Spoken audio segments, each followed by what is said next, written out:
My family told everyone I was a failure. I stayed quiet at my brother's engagement dinner until his fiancée looked at me and whispered, "Wait, you're..." The whole room froze. Even my mom couldn't get a single word out. Can you imagine dedicating half a decade of your life to building an empire in secret while your own family believes you're, well, a bit of a lost cause? Tonight, at my brother's opulent engagement dinner, that secret exploded. His fiancée, the powerful director from the tech giant that just acquired my company for hundreds of millions, looked at me, dead in the eye, and whispered, "Wait, you're the founder of NextTech?" The absolute, jaw-dropping silence that followed? The pure, unadulterated disbelief on my parents' faces? Oh, that was a moment I'll savor forever.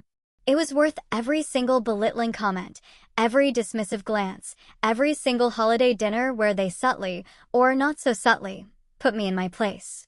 Our home, nestled in the pristine, manicured lawns of Highland Park, just north of Chicago, wasn't just a place to live, it was a stage. Every interaction, every meal, felt like an audition. My father, Robert Vance, wasn't merely a surgeon. He was the surgeon, the one whispered about in medical circles, consulted for the impossible cases. My mother, Susan Vance, ruled courtrooms as a corporate attorney, her win streak legendary. And then there was my older brother, Michael Vance, for years my senior, the golden child who effortlessly strode down our father's prestigious path into medicine. Dinner wasn't about bonding. It was a public declaration of worth, a nightly tally of achievements.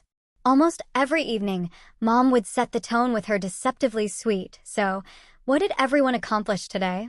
Michael always had a dazzling list. Perfect test scores, science fair trophies gleaming, prestigious volunteer hours at the city's top hospitals. When it was my turn, my contributions always felt small, insignificant.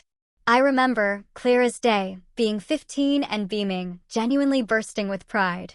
I built a website. I'd announced, having spent an entire weekend devouring HTML and CSS. The response? That familiar, tight smile from Mom that never quite reached her eyes. "That's nice, honey," she'd say, her voice laced with polite dismissal. "But shouldn't you be focusing on your debate team preparation? Colleges look for sustained commitments, not just hobbies." Dad would nod sagely, his gaze already drifting back to Michael, eager to hear about his advanced biology project. The message was unmistakable, searing itself into my young mind. Computers were mere distractions, trifles for idle hands. Real success, true accomplishment, only existed within the hallowed walls of operating rooms and courtrooms. My bedroom wasn't just a room. It became my sanctuary, my secret universe. Within its four walls, I could lose myself in the intricate logic of programming languages, dissecting code and devouring tech forums, all without the suffocating weight of their judgment.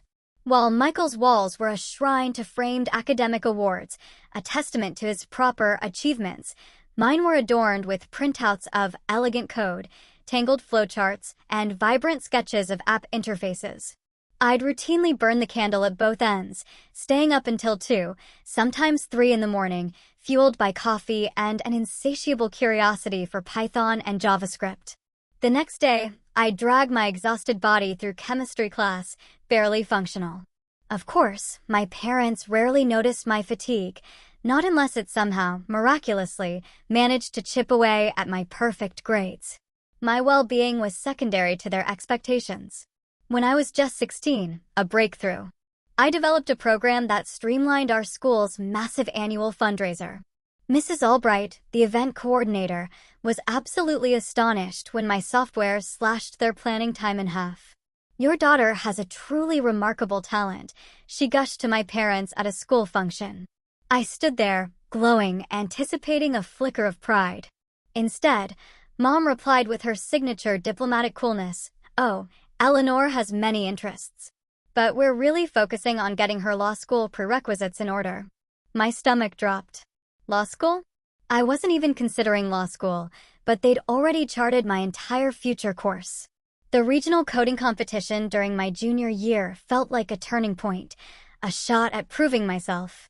After months of obsessive preparation, I qualified for the finals with an inventory management system I'd built from the ground up. Then, the inevitable collision. The competition fell on the exact same Saturday as Michael's medical school acceptance celebration. "We're so sorry, sweetie," Mom said, her voice devoid of any actual sorrow. "But your brother has worked his entire life for this. You understand, don't you? Maybe next time." I went anyway, alone, the only student without a cheering section, just me and my code. And I won. First place. The judges, seasoned software engineers, told me I had a natural talent, a vision far beyond my years. I came home, clutching my trophy, to a house overflowing with relatives toasting Michael's brilliance. My victory warranted a quick, "That's wonderful, dear," from Dad before he returned to clinking glasses with his golden son. That night, something hardened inside me. A decision crystallized. I would succeed on my terms, without their hollow validation. I would build something so undeniable, so formidable, they couldn't possibly dismiss or minimize it. Something that would force them to see me. Senior year meant college applications, and with them, the suffocating pressure to apply to Ivy League schools with prestigious pre-law programs. Instead, I quietly applied to state universities with cutting-edge computer science departments. When my acceptance to Illinois Tech arrived, complete with a generous merit scholarship, my parents reacted as if I'd announced plans to join the circus. "You're throwing away your potential," Dad declared, disappointment curdling every syllable. "Your test scores could get you into Yale." Mom questioned, her voice rising in disbelief. "Computer science? That's not a field for someone of your capabilities." What they really meant, the unspoken truth that hung heavy in the air, was, "That's not a field worthy of advance." Michael, home from his first year of medical school, tried to mediate with that well-meaning, yet utterly condescending tone of his. "Maybe it's just a phase, Mom. Let her get it out of her system before law school." I left for college that fall carrying their heavy expectations, but also a lightness I hadn't felt in years. Finally, I could immerse myself in what I loved, free from their constant, critical gaze. What my family labeled as failure, I instinctively recognized as the first exhilarating step toward forging my own path. College was liberation. At Illinois Tech, I wasn't the daughter squandering her potential on computer games. I was Eleanor, the student professors singled out for her innovative approaches to programming challenges, the one who saw solutions where others only saw obstacles. For the first time, I was surrounded by people who spoke my language, who genuinely valued what I could do, not who I was expected to be. During sophomore year, I met Chloe Davies in my advanced programming class. While most students wrestled with the final project, Chloe and I, almost telepathically, finished it in half the assigned time, then just 4. Kicks added extra features nobody had asked for.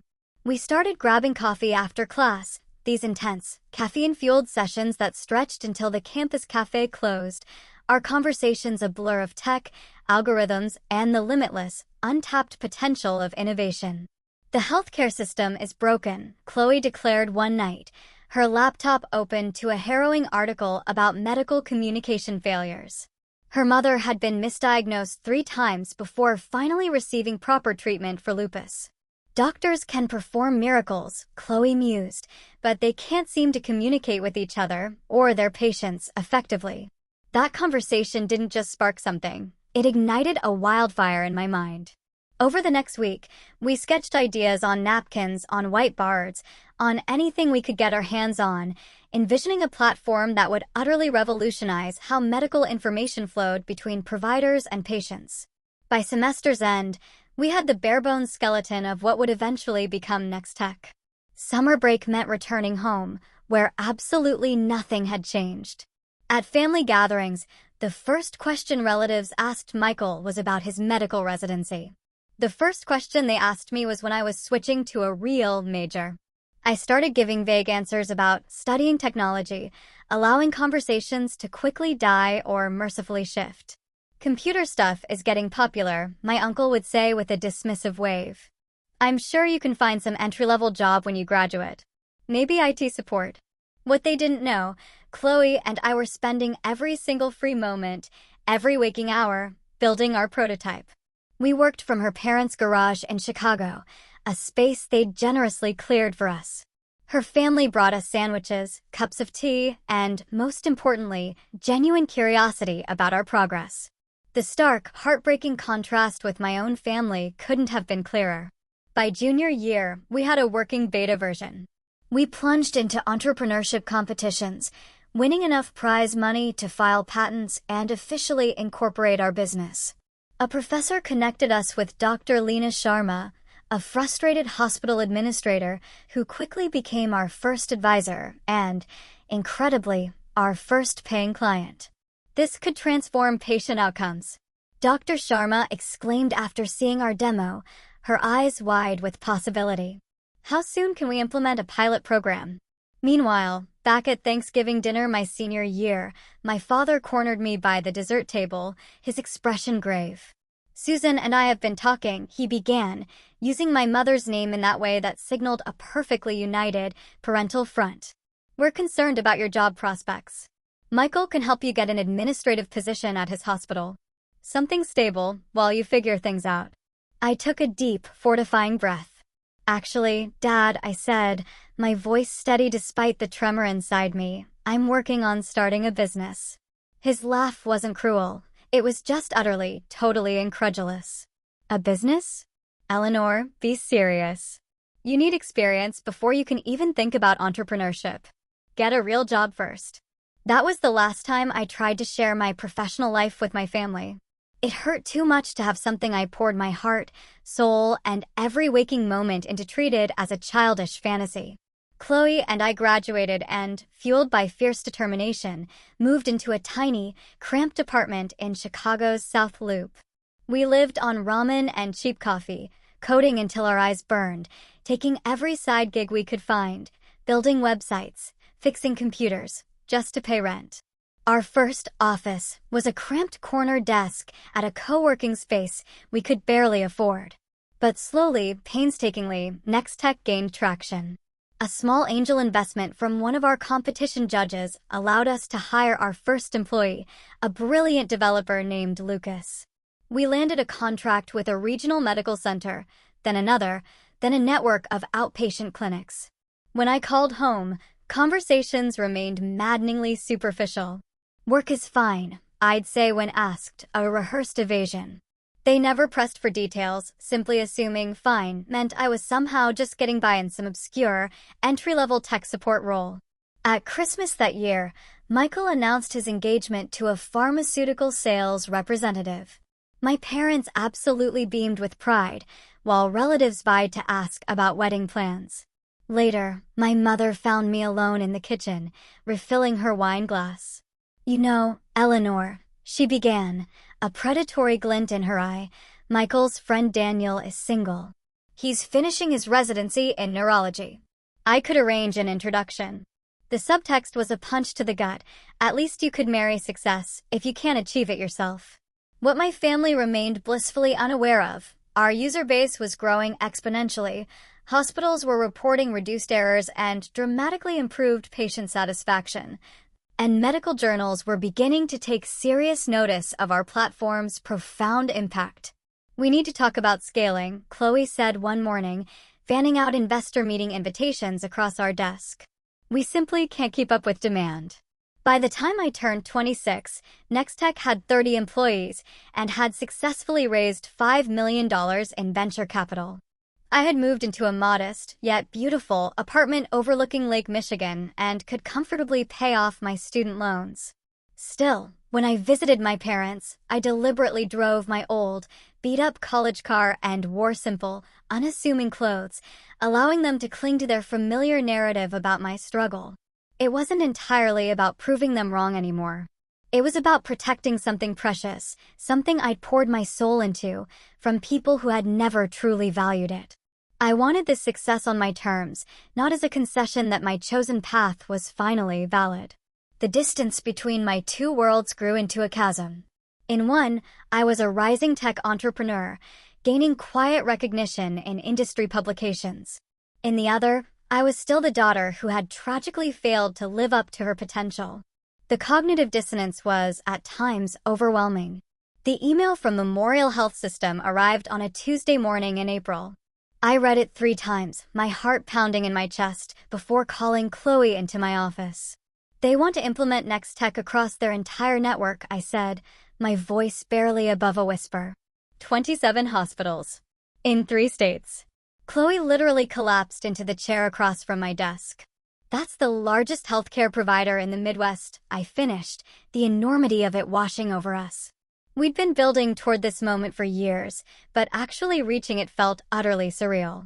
The contract would multiply our revenue tenfold, instantly cementing our position as a major player in health tech.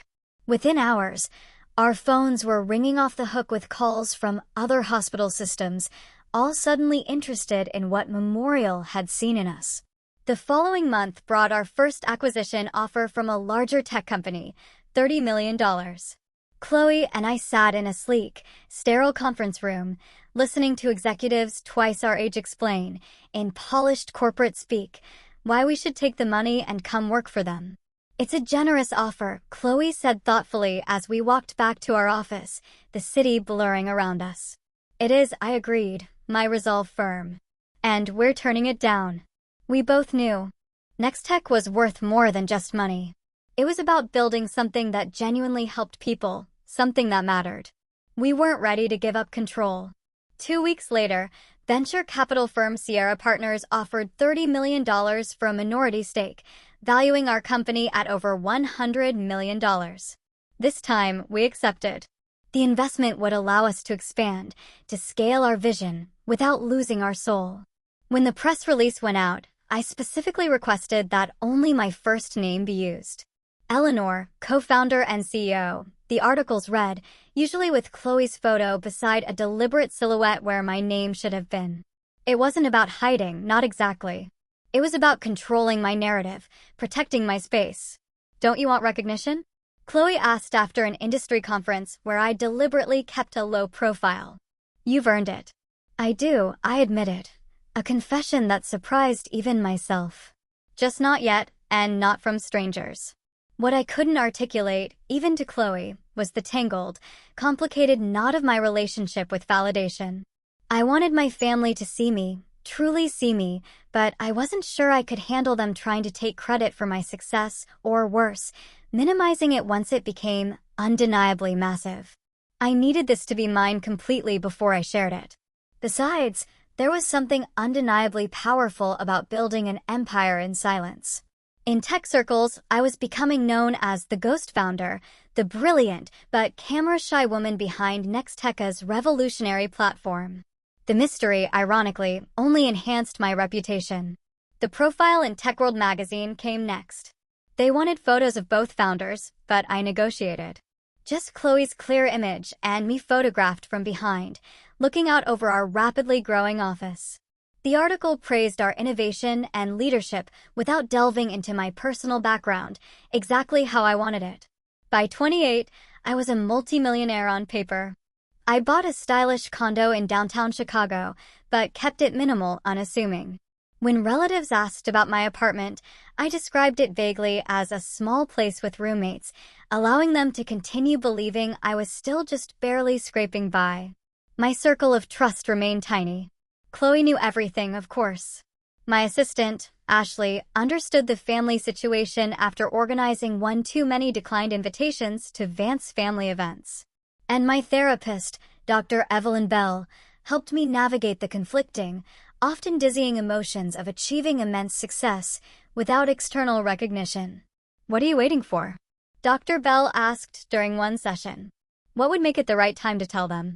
I considered the question deeply, seriously. I want it to be so undeniable that they can't explain it away, I told her, my voice firm. So big that they can't take credit for it or tell me I just got lucky. And I added, a new resolve hardening my gaze. I want to be completely at peace with never getting their approval. So, if they still don't give it, I'll be okay. Dr. Bell nodded thoughtfully. And are you working toward that peace? Every single day, I said. And I was. NextTech wasn't just about creating innovative technology. It was about creating myself, separate from the suffocating expectations that had defined my early life. The irony wasn't lost on me. My brother had followed our father into medicine, yet I was the one revolutionizing healthcare. NextTech was now being used by over 200 medical facilities nationwide. Studies showed it reduced communication errors by 43% and improved patient satisfaction scores by 38%. Every few months, usually after some family gathering where I'd been subtly pitted or dismissed, I would pull up our company valuation and user statistics. Not from vanity, but as a stark, necessary reminder that external validation wasn't the measure of my worth. The numbers helped ground me when old insecurities threatened to resurface. Then came the whispers, the rumors of a potential acquisition by Horizon Health Technologies, one of the largest health software companies in the country. Their initial outreach was tentative, carefully feeling out whether we might even entertain an offer after turning down several others. "They're talking $200 million minimum," Chloe said, her voice filled with awe, after an exploratory lunch with their development director. $200 million. A figure that would make headlines, a figure that would be impossible for even my achievement-oriented family to dismiss. Part of me wondered if this might finally be the moment to step out of the shadows, to finally claim my rightful place. But another part hesitated, a knot of apprehension tightening in my stomach. Was I really ready for my two carefully constructed worlds to collide? What would it truly mean to suddenly be seen, truly seen, by the people who had spent a lifetime looking past me? I didn't have much time to consider these questions. Life, with its twisted sense of humor, was about to force my hand in the most unexpected way possible. The call from my mother came on a Sunday afternoon as I was calmly reviewing quarterly projections. "Eleanor, wonderful news," she announced without preamble, her voice bubbling with barely contained excitement. "Michael and Sarah have set a date. Labor Day weekend. They're planning an engagement dinner next month at Bluebird. You'll need to clear your calendar." Bluebird. Chicago's newest, most exclusive Michelin-starred restaurant. Impossible to get into without connections or a 3-month wait. Clearly, Michael was pulling strings through his hospital board contacts. "That's great," I said, genuinely happy for my brother despite our complicated relationship. "I'll be there." "Wonderful." My mother's voice then shifted, taking on a more critical, evaluating tone. "And Eleanor, it's a very upscale event. Perhaps we should go shopping for something appropriate. I noticed at Christmas your wardrobe is still very collegiate." I glanced down at my designer silk blouse and tailored trousers, an outfit that had cost more than most people's monthly rent. Not that my mother would ever know. "I'll find something suitable, Mom. Don't worry." "Well, if you're sure." The doubt in her voice was unmistakable. "Sophia works for some big technology company. Very impressive woman. Executive track. Everyone will be dressed to impress." The sheer irony of her concern almost made me laugh aloud. Instead, I took another deep breath. "What technology company does she work for?" "Oh, something about health systems. Horizon something. I don't recall exactly. Michael says they're very important in their field." My heart skipped a beat, then hammered against my ribs. Horizon Health Technologies. The very company currently negotiating to acquire NextTech for hundreds of millions of dollars. This couldn't be a coincidence. "Mom, do you know Sarah's last name?" I asked, trying desperately to keep my voice casual, even. "Jenkins. Sarah Jenkins." "Why do you ask?" "Sarah Jenkins." The name wasn't familiar from our acquisition talks, but Horizon was a massive company with thousands of employees. Still, the connection was deeply unsettling. After hanging up, I immediately called Chloe. "You're not going to believe this," I said, my voice tight, explaining the surreal situation. "My brother is engaged to someone from Horizon." "That's quite a coincidence," Chloe replied carefully. "Do you think it will complicate the acquisition?" "I don't know," I confessed, running a hand through my hair, "but I need to find out who she is before that dinner." A quick, frantic LinkedIn search revealed that Sarah Jenkins was Horizon's Director of Strategic Acquisitions. She would absolutely be involved in the NextTech deal, probably leading it. And in just a few weeks, we would be sitting across from each other at my brother's engagement dinner, where everyone believed I was an underemployed tech support worker. The universe, it seemed, had a truly twisted sense of humor. The pressure from my family intensified as the dinner approached, tightening like a vice. My mother called twice more about my attire, her concern verging on panic. My father left a terse voicemail reminding me to bring something impressive about my career to discuss with Sarah's parents, who were very accomplished people. A week before the dinner, I received the most painful call yet. Eleanor, my mother began, her lawyer voice, always a bad sign, perfectly modulated. I need to discuss something delicate. Your father and I were talking with the Jenkins last night, and they asked about you, and, well, Michael mentioned you were between jobs. My stomach clenched. I'm not between jobs, Mom. Well, that little computer help desk position wasn't exactly something to highlight. Michael was just trying to smooth things over. The point is, Sarah's father knows someone at Apple who might be hiring entry-level IT staff. Isn't that wonderful? We could finally get you on a proper career track. The casual dismissal of my work, the assumption that I needed rescuing, the complete, utter lack of curiosity about what I'd been doing for the past 5 years, it all crashed over me in a tidal wave of frustration, anger, and a profound weariness. Mom, I said, my voice tight with controlled emotion, I appreciate the thought, but I'm satisfied with my current position. Don't be proud, Eleanor. This is a real opportunity. We all have to start somewhere. After hanging up, I called Jessica, my childhood friend, who had recently moved back to Chicago. Unlike my family, Jessica had always supported my ambitions, even when she didn't fully understand them. Over the years, she'd become one of the very few people who knew the truth about NextTech. They set you up for a pity job interview? Jessica's indignation on my behalf was exactly what I needed, a balm to my raw nerves. While you're in the middle of a $200 million acquisition deal. That's rich, even for your parents. The worst part, I said, laughing at the sheer, mind-boggling absurdity of it all, is the woman my brother is marrying is literally the person negotiating to buy my company. And no one in my family has any idea. So, what are you going to do at this dinner? She asked, a mischievous glint in her eye. Show up in jeans and a hoodie like they expect, or arrive in full CEO mode and watch their jaws drop? I considered the question seriously. Neither. I'm just going to be myself. No pretense, no big revelation, no games. Just dignity. Jessica raised her eyebrows, impressed. That's very mature of you. 5 years of therapy will do that, I replied with a small, weary smile.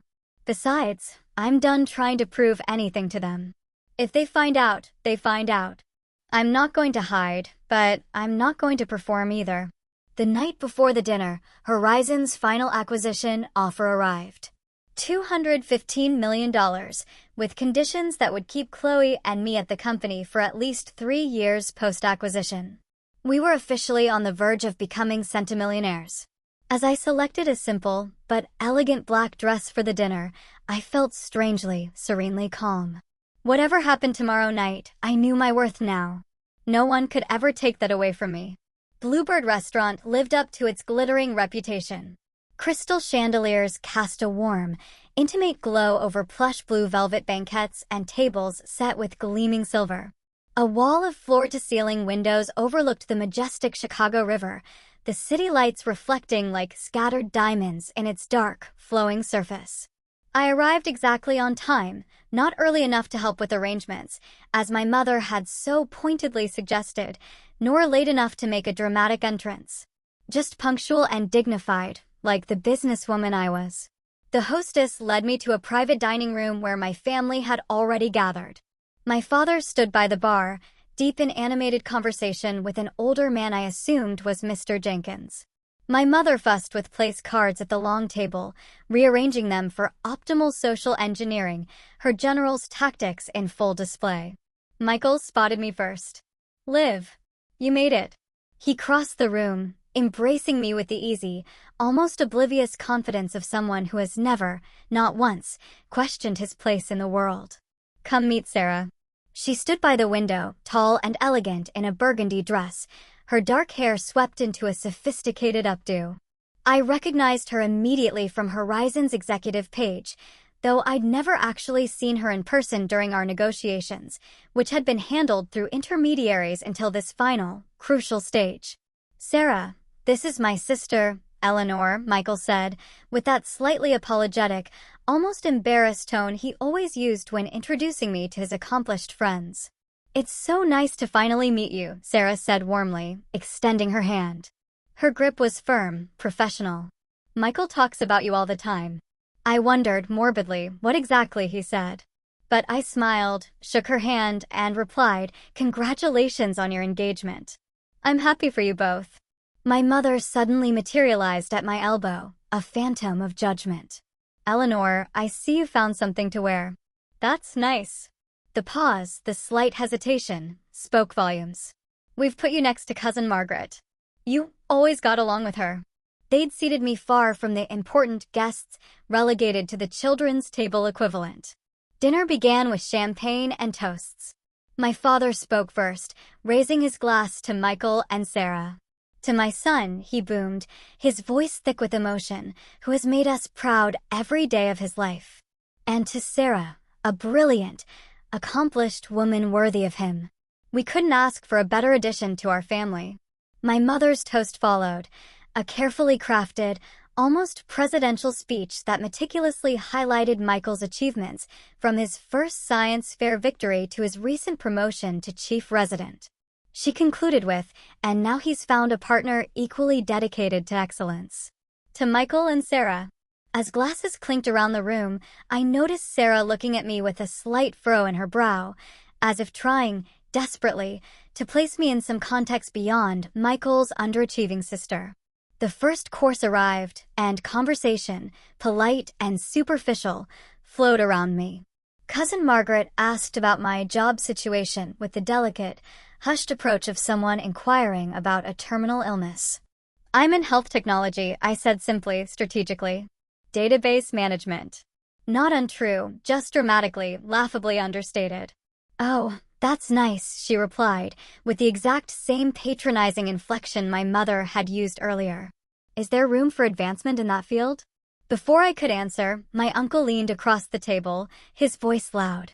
"Eleanor, Michael tells us you might have a lead on a position at Apple. That would be quite a step up for you."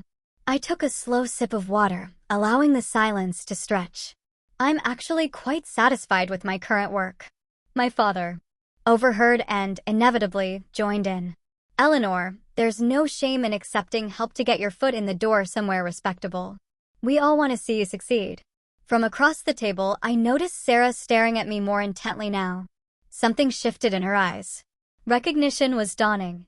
"Eleanor," she said, her voice cutting through a lull in the ambient noise, commanding attention. "Forgive me, but is your last name Vance?" The entire table fell silent. Michael looked confused, bewildered. "Of course it is. She's my sister." Sarah's eyes widened, a flicker of shock. "You're Eleanor Vance from NextTech." And there it was.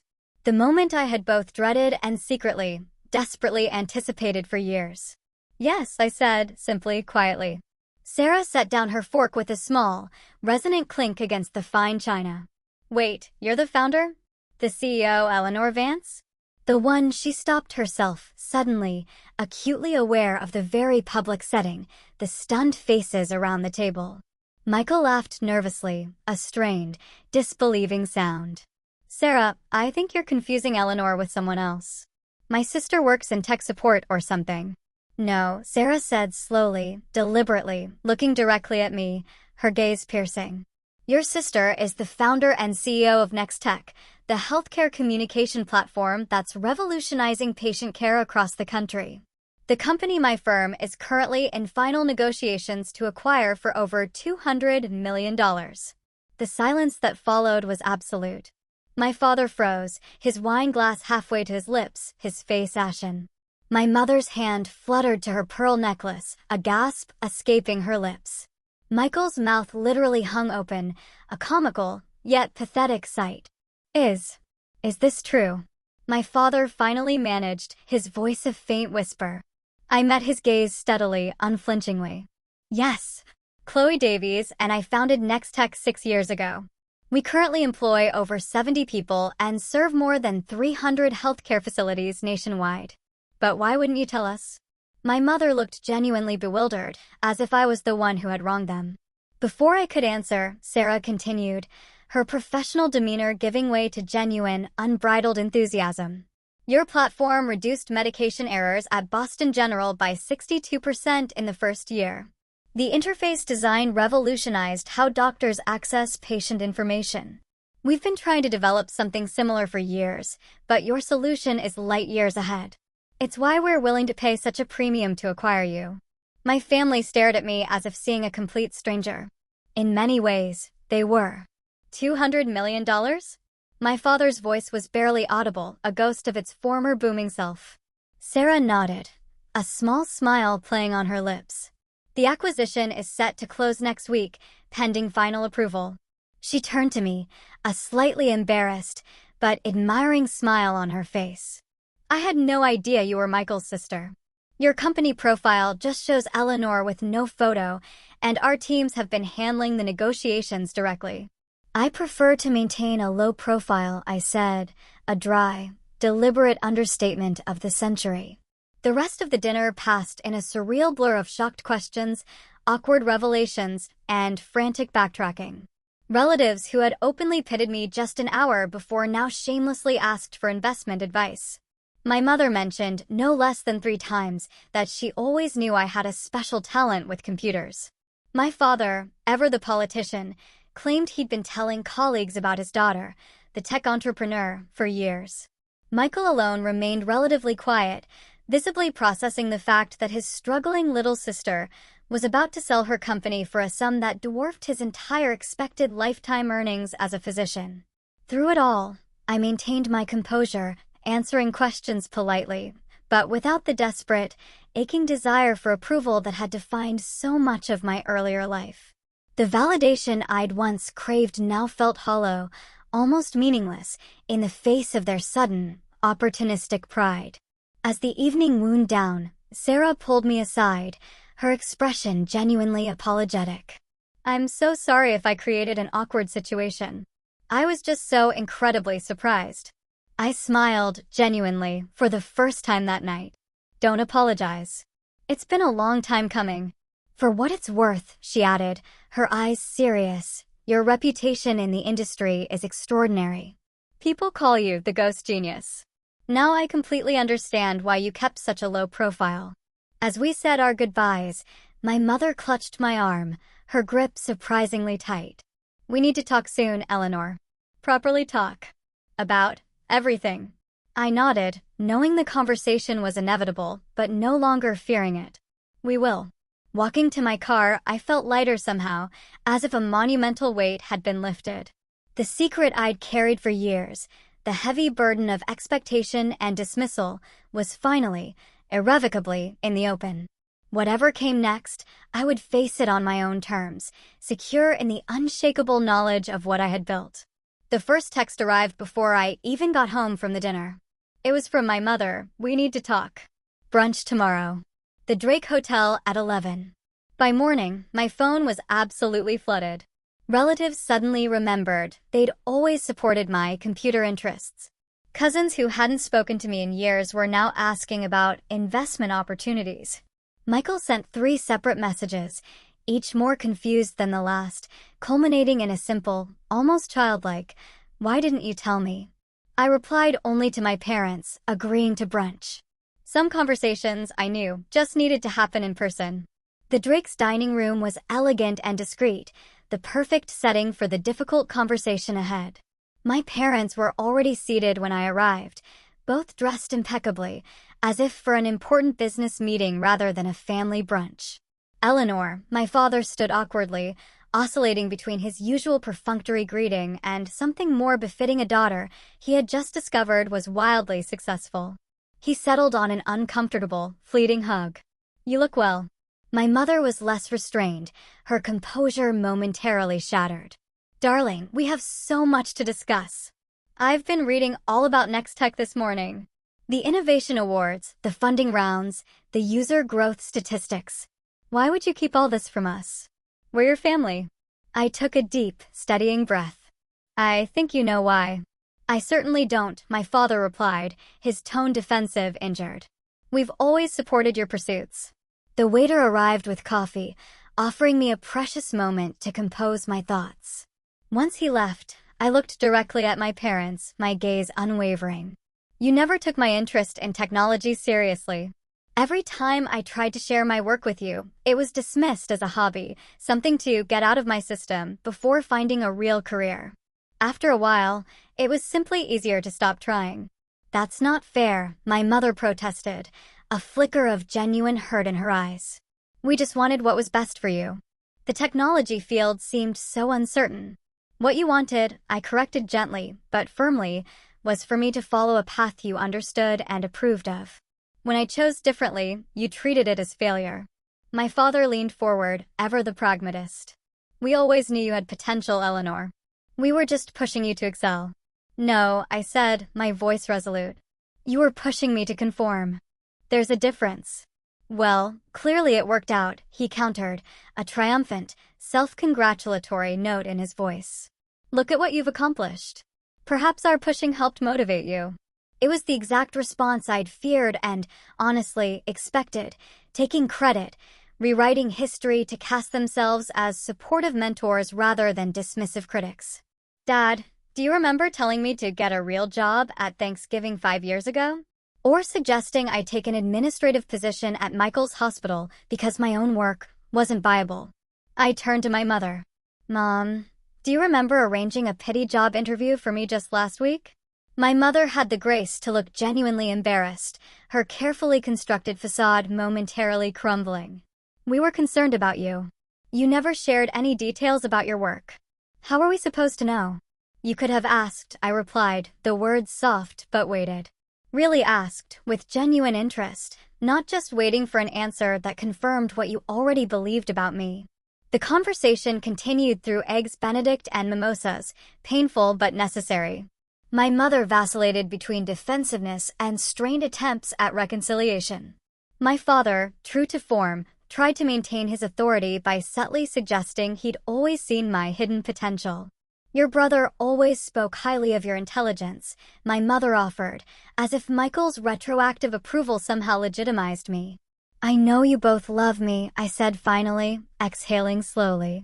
But love without respect or understanding isn't enough. I needed you to see me for who I actually was, not who you wanted me to be. We parted with tentative plans to have dinner the following week, a fragile first step toward whatever our relationship might become. It wasn't the cathartic, cinematic resolution you see in movies, but real healing rarely is. Michael appeared at my apartment that evening, unannounced. I brought wine, he said awkwardly, holding up an expensive bottle of Cabernet. Figured we might need it. I let him in, somewhat surprised by his initiative. My sleek penthouse, with its floor-to-ceiling windows and minimalist design, was a far cry from the struggling existence he'd imagined for me. Nice place, he said, looking around, a genuine astonishment in his voice. Really nice. Thanks. We settled in my living room, glasses of wine in hand, the Chicago skyline glittering beyond the windows like a vast, electric tapestry. So he began, taking a deep breath. I've been an ass. The blunt admission startled a genuine laugh out of me. Not entirely. No, he insisted, meeting my gaze. I have. I bought into this whole narrative about you struggling or being lost or whatever. I never really asked you about your work, like actually asked. No, you didn't, I confirmed gently. He swirled his wine thoughtfully. I think I liked being the successful one. The one who made Mom and Dad proud. It was comfortable.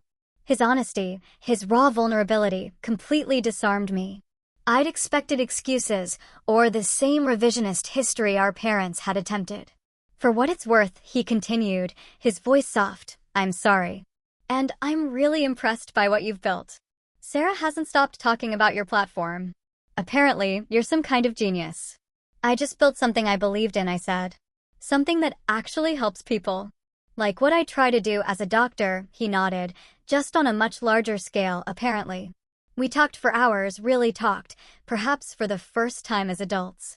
He asked genuine, insightful questions about NextTech, about the challenges of building a company from nothing. I, in turn, asked about his medical work and found myself actually interested in his answers, now that they weren't presented as irrefutable evidence of his superiority. As he was leaving, he paused at the door. Sarah really likes you, you know. She was mortified about outing you at dinner, but she's hoping you two might become friends, especially if you'll be working together after the acquisition. I'd like that, I said, surprised to find I truly meant it. Over the next few weeks, as the acquisition moved toward completion, my family relationships entered unfamiliar, often awkward, territory. My parents oscillated between genuine attempts to understand my work and reflexive behaviors born from decades of seeing me through a particular, narrow lens. There were uncomfortable lunches where my father tried to give me business advice and awkward phone calls where my mother asked if I was eating properly despite my busy CEO schedule. But there were also moments of genuine connection. My father asked to see NextTech's platform and listened attentively as I explained its features, a flicker of genuine curiosity in his eyes. My mother admitted that she'd never really understood technology, but was, grudgingly, proud of what I'd created. Small steps, yes, but undeniably meaningful ones. The most unexpected development was Sarah's role in bridging the gap between my two worlds.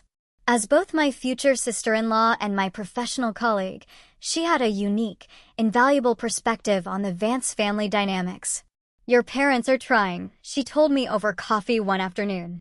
They just don't have the vocabulary for this version of success. They're learning a new language. A language you seem to speak fluently, I observed, a hint of admiration in my voice. She smiled. I grew up with parents who measured worth by academic degrees and professional titles. It took me years to realize there are many paths to a meaningful life. Maybe I can help translate a bit. And she did.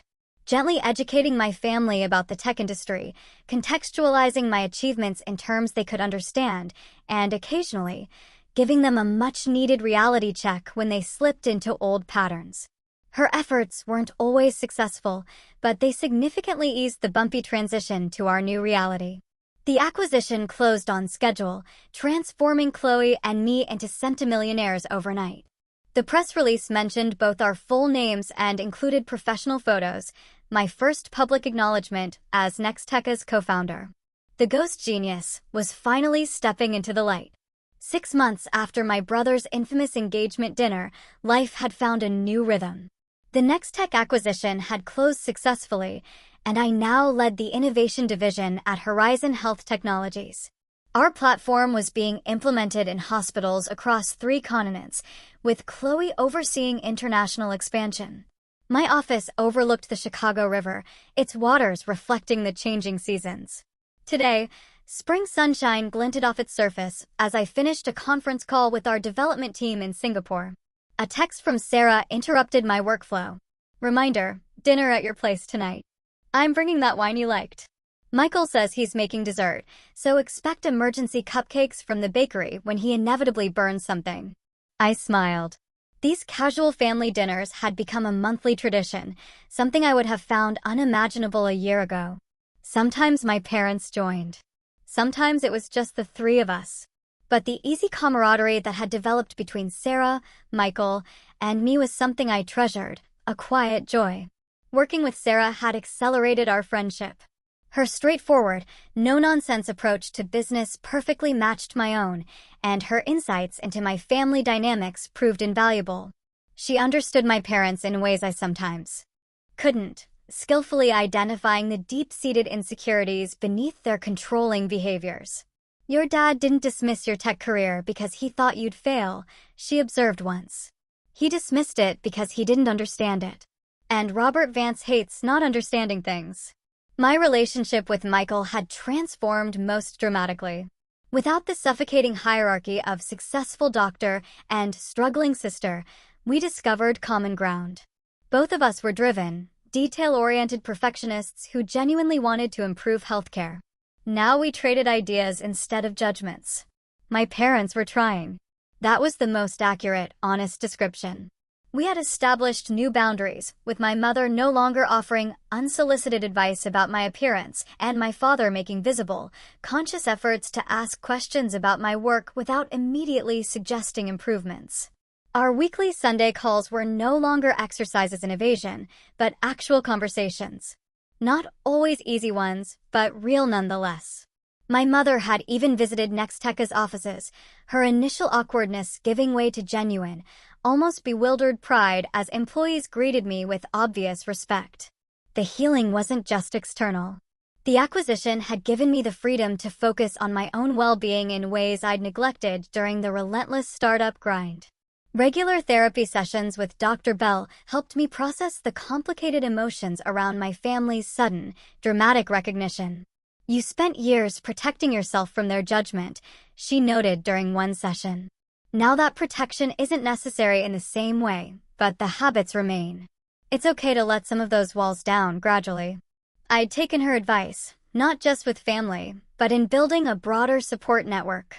Jessica remained my oldest and most trusted friend, but I'd also connected with other women entrepreneurs through mentoring programs and industry events. The isolation that had characterized my early career had given way to a chosen family of people who understood both my work and my journey. One particular source of joy was mentoring young women in technology. Once a month, I hosted workshops for high school girls interested in STEM fields, sharing not just technical knowledge, but the emotional resilience needed to pursue unconventional paths. "My parents think computer science is just a hobby," one 15-year-old told me, her words echoing my own experience from years ago. "They want me to become a lawyer like my mom." "What do you want?" I asked. "To build things that matter," she replied without hesitation, her eyes shining with fierce conviction. "Then build them," I said, sharing resources and encouragement, my voice imbued with the wisdom of my own difficult journey. "Find the people who believe in your vision, even if they're not your family, and keep the door open for your parents to understand later." That evening, as I prepared for dinner with Michael and Sarah, I reflected on how far I'd come. The external validation I'd once craved had arrived in abundance: industry recognition, undeniable financial success, even a fragile, nascent family acknowledgement. But I discovered something far more valuable along the way: the ability to validate myself. Michael arrived first, bearing both a homemade chocolate cake that, surprisingly, looked edible and the emergency bakery cupcake Sarah had predicted. "I hedged my bets," he admitted with a laugh. "But I'm getting better." Only set off the smoke alarm once this time. Sarah arrived with wine and news about their wedding plans. As we gathered around my dining table, the conversation flowed easily, organically, from work to wedding to family gossip. "Mom's actually reading books about technology startups," Michael reported, a hint of awe in his voice. "I found tech founders under 30 on her nightstand last week." "Better late than never," I said, without bitterness, only a quiet acceptance. Later, as we moved to the living room with coffee and dessert, Sarah asked a question that caught me off guard. "Do you ever wish things had been different? That your family had recognized your potential from the beginning?" I considered carefully before answering. "Of course, sometimes. It would have been easier, less painful. But I'm not sure I would have built the same resilience or this clarity of purpose. I learned to believe in myself when no one else did." That's a powerful foundation. Plus, Michael added with newfound self-awareness, a wry smile on his face, "If Mom and Dad had been fawning over your tech career, I might have grown up even more insufferable than I already was."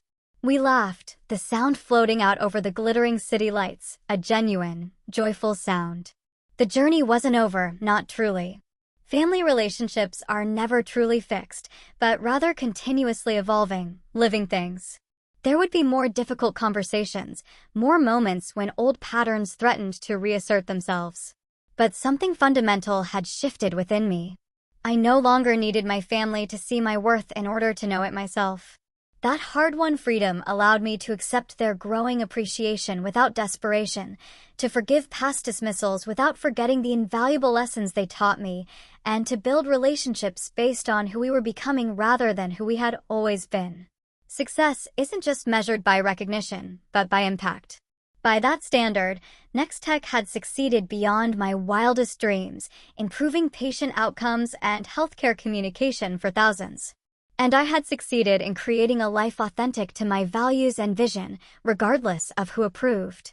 As for family, the one we're born into and the one we choose, perhaps the greatest lesson was that relationships can truly transform when we bring our whole, authentic selves to them. Not everyone will celebrate your path, but those worth keeping in your life will eventually learn to see you clearly. The next day, as I looked out over the city from my office window, I felt a deep, abiding gratitude for the journey, complicated as it had been.